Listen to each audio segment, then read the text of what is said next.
vamos estudar limites, tá? Fecha o bloco de 4 conteúdos que vão ser abordados nessa segunda prova, que são os da aula do mês de junho, dos dias 5, 12, 19 e 26. Então, a prova do dia 10 de julho vai abranger os conteúdos trabalhados nessas 4 aulas, que são referentes à matéria trabalhada no livro do Larson, que está disponível para vocês. E lá no Moodle também, no AVA, né, da FESB, vocês encontram tanto a matéria como a lista de exercícios de cada aula, resolvida passo a passo, que eu disponibilizo para vocês, tá bem?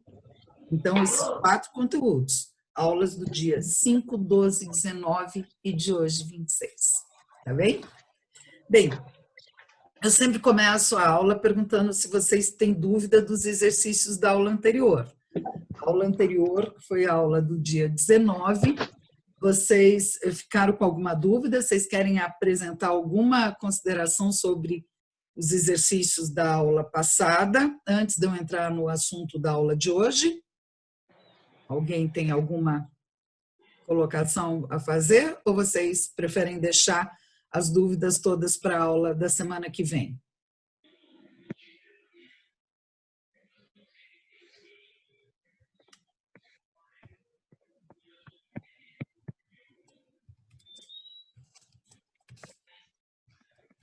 Ah, pode ser, eu não tenho dúvida não. Tá bem. Então, eu vou passar para o conteúdo da aula de hoje. E eu sugiro que vocês façam os exercícios dessas 4 aulas, tá? Desses 4 assuntos, e que na semana que vem vocês usem a aula para tirar dúvidas sobre eles. Tá ok? A prova, no caso, não vai ser na próxima aula, então, né? Não, a próxima aula é só para esclarecimento de dúvidas dos exercícios, porque tem bastante exercício de cada matéria, tá? Tem bem. Então, a semana que vem nós vamos nos reunir aqui e eu não vou apresentar matéria nova, porque eu não tenho tempo de esclarecer dúvidas de exercícios. E vocês tragam, por favor, anotado todo e qualquer exercício ou uma dúvida da matéria que vocês tenham, tá bem? E daí a prova vai ser dia 10, então vocês vão ter ainda esse tempo para estudar e fazer os exercícios. Certo? Tá jóia. Então tá bom. Bem, vou então passar a apresentação da matéria de hoje, limites.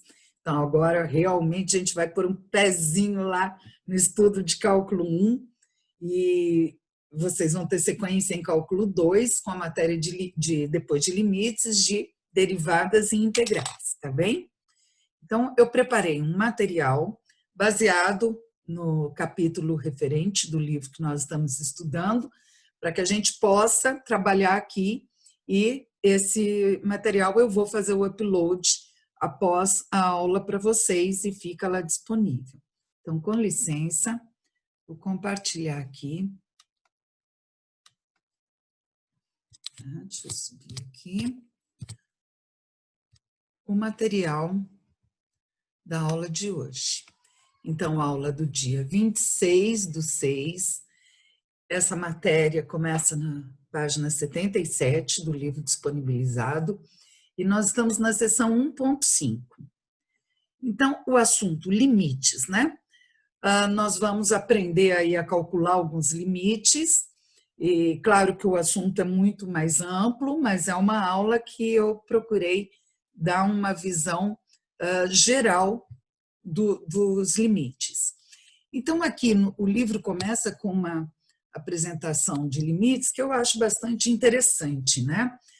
Porque o tempo inteiro a gente está falando de limites no dia a dia, né? O limite de velocidade, o limite que um lutador pode ter de peso para aquela categoria, o limite, o limiar de resistência. Então, o limite é algo natural do nosso dia a dia. E aqui ele coloca um exemplo de uma mola que vai sendo esticada. Então, eu vou pondo uma força cada vez maior e essa mola vai sendo esticada, tá bem? Bom, obviamente tem um limite para que a gente consiga esticar essa mola. Qual é esse limite? Então, o cálculo de limites, que nós vamos ver aqui, tem exatamente a ver com isso. Encontrar qual é o ponto antes do qual pode ter uma ruptura. Para onde está indo isso? Qual é o limite, tá bem? Então, limite, quase sempre a gente quer calcular o limite de um ponto no qual eu não poderia ter um valor. Ou seja, se essa mola estourar com uma força de 10, aquela nós estamos dando uma força de, o último, né, desenhinho aqui, a mola está sofrendo uma força aqui de 9,9999, ou seja, provavelmente 10 é o limite em que ela vai estourar. Então, eu posso pôr uma força até muito perto de 10, mas não 10, porque no 10 é o limite e ela estoura, tá bem? Então, é isso que a gente quer, olha, determinar esse limite. Em termos matemáticos, nós usamos uma notação para representar este conceito. Então, nós escrevemos exatamente desse modo. Nós indicamos por lim, quer dizer, limite, de uma função, tá? Um f de x, quando esse x tende a c. Ou seja, o valor de x, ele vai chegar muito perto do c, muito perto de um valor de uma constante, mas ele não vai ser aquela constante. Ou seja, a força vai chegar muito perto de 10. Ela tende a 10, mas não é 10, tá bem? Então, nós lemos isso como o limite de f de x quando o x tende a c.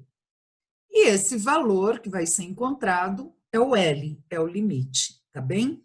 Então, essa é a notação que vai ser utilizada para representar o cálculo do limite de uma função quando a variável x se aproxima muito daquele valor colocado, tá? Aqui no caso, uma constante c.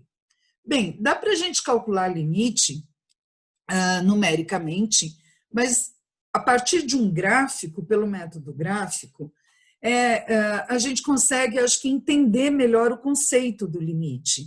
Então, embora a gente vai terminar a aula calculando limites de modo algébrico, ou fazendo continhas mesmo, tá? É importante que a gente entenda esses primeiros exemplos que eu vou colocar aqui, de forma gráfica, para visualizar o conceito do limite, tá? Então, começando aqui com o exemplo 1, determinar o limite desta função x² mais 1 quando x tende a 1. Ou seja, quando o x está chegando muito perto de 1, tá bem? Em termos gráficos, nós sabemos que esta função x² mais 1 é uma parábola com concavidade para cima, certo? E não nos cabe aqui fazermos o gráfico dela detalhadamente, porque nós já estudamos isso, já até avaliamos isso. Então, partindo do princípio que todo mundo conhece o gráfico de uma função de segundo grau, uma parábola, esta função, graficamente, ela pode ser escrita desta forma, pode ser representada desta forma. A partir de valores que eu coloco aqui, né, posso usar a fórmula do vértice, enfim, é uma parábola com concavidade para cima, com o vértice aqui no ponto 0,1. Mas a minha intenção é calcular o limite quando o x está tendendo a 1. Então, se eu olhar aqui no eixo horizontal, o x, né, eu estou me aproximando de 1, estou chegando perto de 1. Quando eu estou chegando, né, no ponto 0, ela vale 1. Conforme eu vou chegando perto do 1, este valor da função está chegando perto do 2. Notem que isso vale tanto quando eu estou chegando perto de 1 por valores menores do que 1, olha lá, chegando no meio, no 0,7, no 0,8, no 0,9, como quando eu estou chegando perto do 1 por valores maiores do que 1. Olha, estou aqui em 2, a função está lá em cima. Se eu vier para 1,5, a função já está aqui mais perto. Se eu chegar no 1,2, eu estou chegando cada vez mais perto do valor 2, tá bem? Se nós formos calcular numa tabelinha de valores, olha, aqui tem uma tabelinha de valores, o x se aproximando de 1 por valores menores. Então, para x igual a 0,9, se eu for substituir x igual a 0,9 na função x ao quadrado mais 1, eu vou obter, e vocês podem fazer isso na calculadora facilmente, se eu substituir o ponto 0,9 no lugar do x, elevar ao quadrado, somar 1, eu vou obter o valor 1,810. Se eu chegar mais perto do 1, se eu aumentar isso para 0,999, o valor de x, a função vai para 1,98. Se eu for mais perto do 1 ainda, 0,999, a função foi para 1,998, mais perto do 2 ainda. Se eu for me aproximando por valores maiores do que 1, né? Aproximando de 1, estou no 1,1. No 1,1, se eu puser lá na função, eu vou encontrar o valor 2,21. Se eu substituir o 1,01 mais pertinho, vou chegar mais perto do 2. Se eu chegar mais ainda, se eu substituir o valor 1,001, eu chego no 2,02. Então, vejam, aqui, se eu partir da esquerda, eu estou me aproximando de x igual a 1, a função está se aproximando de 2. Se eu vier aqui pela direita, eu estou me aproximando de x igual a 1, a função está se aproximando de 2. Neste caso, deste exemplo, não haveria problema substituir o 1 na função. E se eu substituir o 1 na função, eu vou encontrar exatamente o valor 2. Tá bem? Então, se o x estiver perto de 1, tanto pela esquerda como pela direita, a função está cada vez mais perto de 2. Isto, em conclusão, a gente tem que o limite, então, desta função x ao quadrado mais 1, quando o x tende a 1, é 2. Né? Ô, Vânia, mas tanta história, eu poderia ter só substituído o 1 no lugar do x e encontrado que esse limite é 2. Sim, sim. Se der para substituir na função, não tem problema nenhum. Basta substituir o valor de x na função para encontrar o limite, tá bem? Então, aqui não há problema nenhum em substituir, eu posso simplesmente vir aqui e colocar o x igual a 1 e encontrar que o limite desta função, quando o x tende a 1, é 2, tanto por valores maiores como por valores menores que 1. Então, aqui tem a primeira propriedade de limite, tá? Muitas vezes, o limite de uma função quando x tende a uma constante c é simplesmente o valor numérico da função naquele ponto c, tá bem?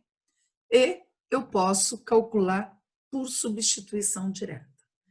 Então, essa é a nossa primeira tentativa. Quando a gente olha o cálculo de um limite, a gente vê se a gente pode substituir o x por aquele valor. Se puder, é a mesma coisa que calcular o valor numérico da função naquele ponto. O problema, acontece, é que praticamente todos os limites que a gente tem que calcular são exatamente quando a gente não pode substituir aquele valor de x na função, tá? Então, aí é que é o problema. Como que a gente vai resolver essa questão? Ou seja, eu não posso fazer pôr o peso de 10 lá na mola, porque ela vai estourar. Não dá para eu substituir. Então, este é o objetivo de trabalhar as expressões, as funções que vão aparecer aqui, para poder calcular o limite sem substituir o x por aquele valor, tá bem? Então, um outro exemplo aqui. O exemplo 2 pede para calcular o limite desta função f de x quando x tende a 1. Então, olha só, a função é x ao quadrado menos 1 dividido por x menos 1. Qual é o limite desta função quando o x tende a 1? Opa, vejam que se eu substituir o x por 1, zero o denominador. Isso não é permitido, não existe denominador zero. Não pode zerar o denominador. Então, não posso substituir o x por 1. E aí, a gente vai usar aqueles artifícios que nós aprendemos nas aulas anteriores de fatorar, simplificar, fazer outros artifícios algébricos de forma que eu possa substituir o x por 1, tá bem? Então, neste caso, eu consigo ver aqui que o numerador desta fração, x² menos 1, é uma diferença de quadrados. Eu poderia reescrever esse numerador como um x mais 1 vezes um x menos 1, né? Se eu percebo isto, então eu consigo aqui, olha, eu vou reescrever que esta função x² menos 1², essa diferença de quadrados, né? Eu fatoro o numerador. A partir do momento que eu fatorei o numerador, vejam, eu tenho um produto aqui em cima no numerador, então eu posso simplesmente aqui simplificar esse x menos 1 daqui do numerador com o x menos 1 do denominador. E esta função se transforma na função f de x igual a x mais 1, mas com x diferente de 1. Então, eu preciso colocar essa condição de existência. Esta função x² menos 1 sobre x menos 1, ela é igual a x mais 1, contanto que o x seja diferente de 1. Tá ok? Bem, a partir do momento que eu simplifiquei esta expressão, então agora dá para eu calcular o limite ou fazendo um gráfico da função x mais 1 ou simplesmente substituindo 1 na função. Tá bem? Eu vou mostrar o gráfico para novamente mostrar a interpretação do conceito de limite, tá bem? Bom, esta função, então, original apresentada, eu nem conseguiria imaginar que o gráfico era uma reta. Só que é uma reta, né? X mais 1 é o gráfico de uma reta, uma função linear, uma função de primeiro grau. Só que é uma reta que tem um furo. Por quê? Porque o x não pode ser 1. Então, se eu fizer o gráfico desta função, essa função x mais 1 é uma reta, e isso com 2 pontos a gente traça facilmente uma reta, né? Só que o x não pode ser 1. Ou seja, vejam que ela tem aqui um furozinho no ponto 1, 2. Eu não posso substituir o x por 1. Mas eu vejo aqui que, se eu estiver me aproximando de 1 por valores tanto menores que 1, como por valores maiores que 1, a minha função está se aproximando de 2. Então, eu posso graficamente perceber isto que, olha, conforme o x se aproxima de 1, o resultado da função se aproxima de 2, tá? Então, graficamente, eu concluo que o limite daquela função, quando o x está tendendo a 1, é 2. Se vocês quiserem, também podem usar a calculadora e vendo o resultado desta função quando o x está chegando muito perto de 1. Então, não posso substituir o 1, porque tem um furo lá, mas se eu substituir o x por 0,9, 0,9 mais 1 vai dar 1,9. Se eu substituir 0,99, 0,99 mais 1 dá 1,99. Se eu substituir o 0,999, eu estou chegando perto do 1,999, eu estou chegando mais perto do 2, certo? Do mesmo modo, se eu vier por valores maiores, se eu pegar 1,1, vai estar em 2,1. Se eu substituir 1,01, vou estar em 2,01. 1,001, 2,001. Então, vejam que tanto aproximando de 1 pela esquerda, por valores menores, eu vou ficando cada vez mais perto de 2, como se eu me aproximar pela direita, por valores maiores que 1, eu também vou chegando cada vez mais perto de 2.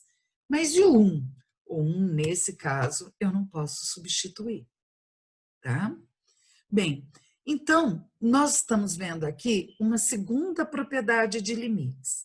A primeira a gente viu que se eu puder substituir, eu substituo direto. A segunda é que, olha, quando eu não puder substituir nela, mas eu puder substituir numa equivalente, o limite é o mesmo. Ou seja, eu não posso substituir aqui, nessa original, mas eu posso substituir nessa equivalente, x mais 1, então eu encontro o limite 2 também. Então, este é o segundo teorema, é o teorema aqui da substituição. Então, se eu tenho duas funções, f e g, e elas são equivalentes, à exceção dessa constante, então, se existir o limite de uma, existe o limite da outra. Ou seja, isso quer dizer que eu não tinha como substituir aqui o limite desta aqui original, tá? Mas eu consigo substituir nesta equivalente. Então, pelo teorema da substituição, algebricamente, eu também encontro que o limite é 2, tá? Então, por isso que nós tivemos aulas de recordação, antes dessa aula de limites, sobre fatoração.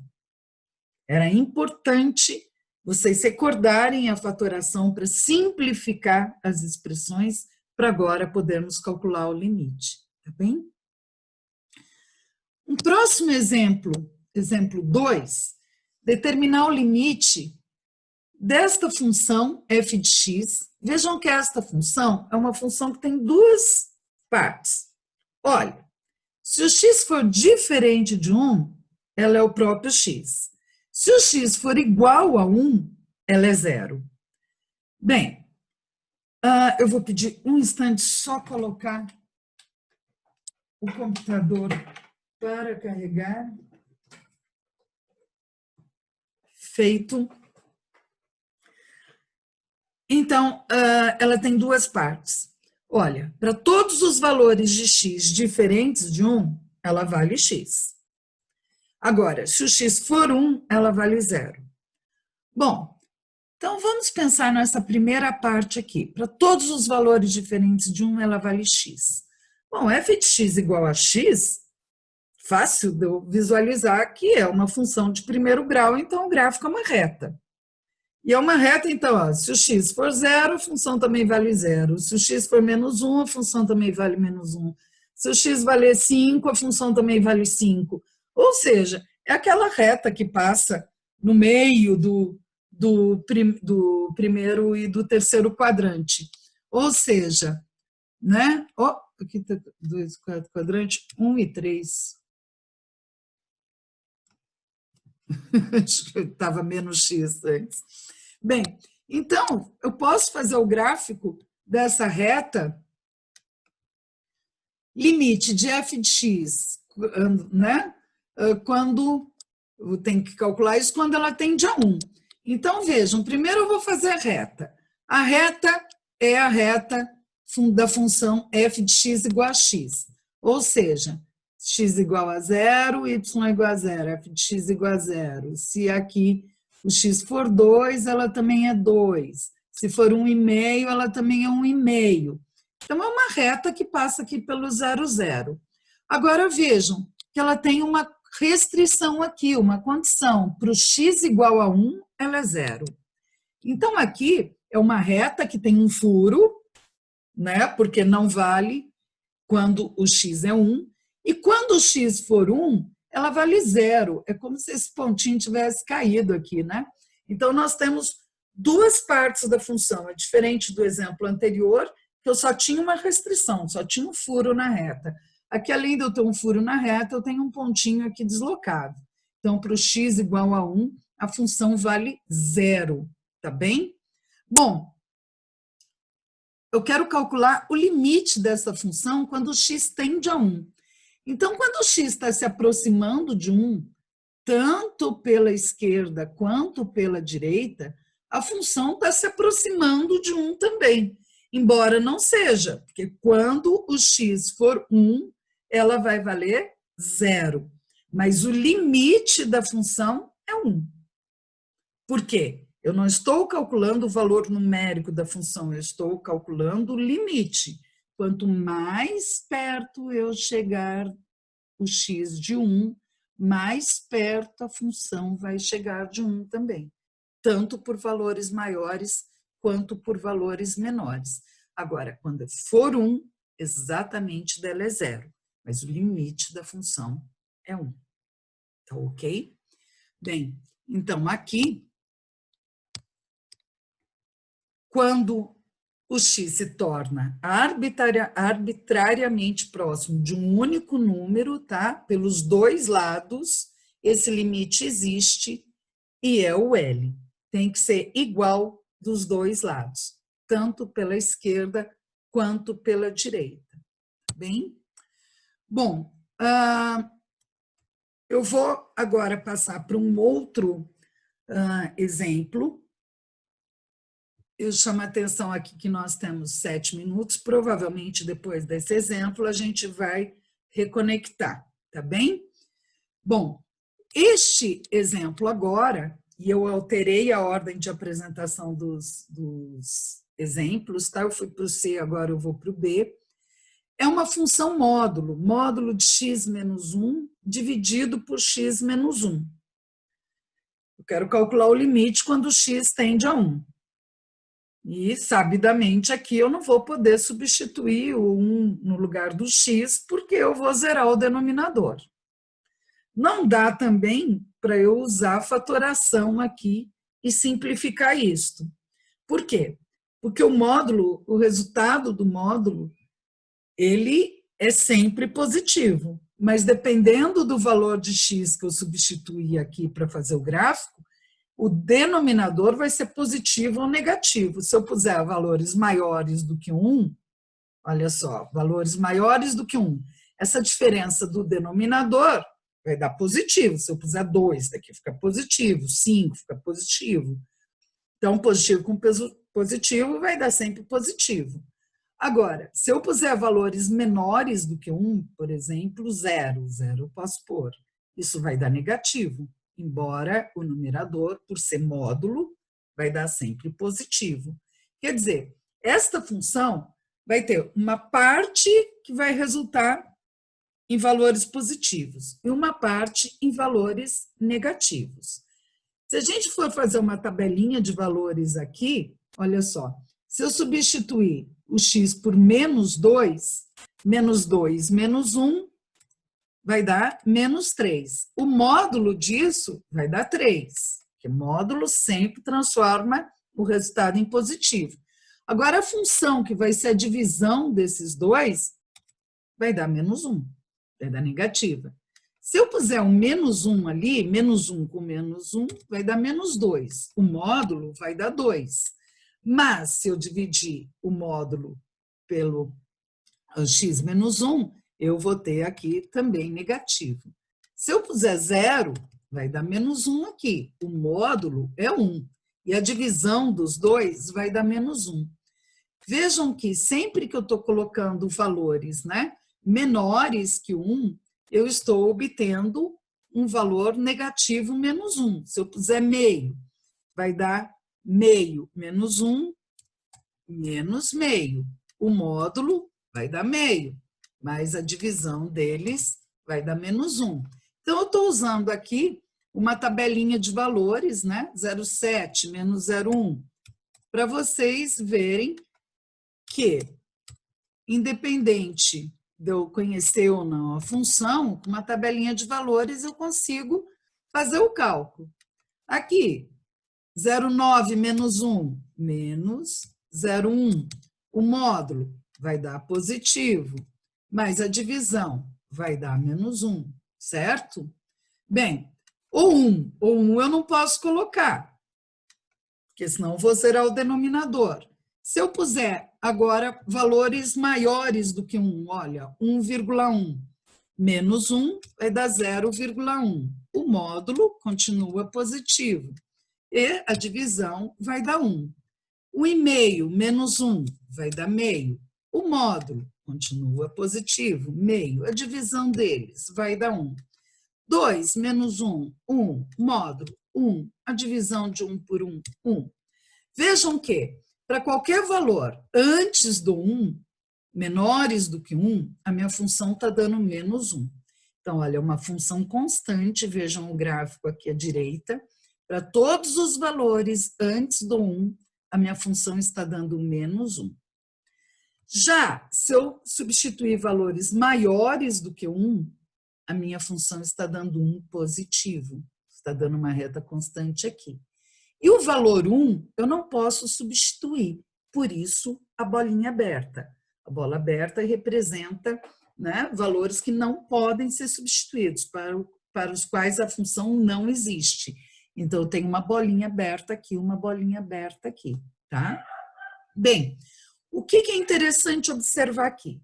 Quando eu me aproximo de x por valores menores do que 1, a função está dando menos 1. Quando eu me aproximo por valores maiores que 1, a função está dando 1. Então, os limites, tá, são chamados limites laterais. O limite pela esquerda é 1, o limite pela direita é o outro. Quando esses limites são diferentes, a gente diz que não existe, então, o limite desta função, tá bem? Então, este é o conceito de limites laterais. Ou seja, a gente usa uma notação com um sinalzinho de menos ou de mais em cima, aqui do númerozinho C, que eu estou calculando o limite, para indicar quando eu estou chegando pela esquerda e quando eu estou chegando pela direita, por valores menores ou valores maiores, tá? Então, nós escrevemos... Pois não? No caso, os dois limites, então, o com menos e um com mais, né? Isso! Ah, tá certo, entendi. Exatamente. É isso que eu vou fechar aqui, que nós estamos falando quando x se aproxima pela esquerda, pela direita, mas não estávamos usando ainda essa notação. Então, eu vou fechar essa primeira parte da nossa aula remota com esse conceito de limites laterais, tá bem? Então, quando nós chegamos pela esquerda, nós colocamos um menos aqui em cima. Quando nós chegamos pela direita, nós colocamos um mais. E aqui nós estamos vendo que o limite pela esquerda é diferente do limite pela direita. E quando eles não dão o mesmo valor, esse limite não existe. Tá bem? Precisa que os dois lados tenham o mesmo valor para existir o limite de uma função. Vou fazer um break aqui e a gente reconecta, tá? Até já!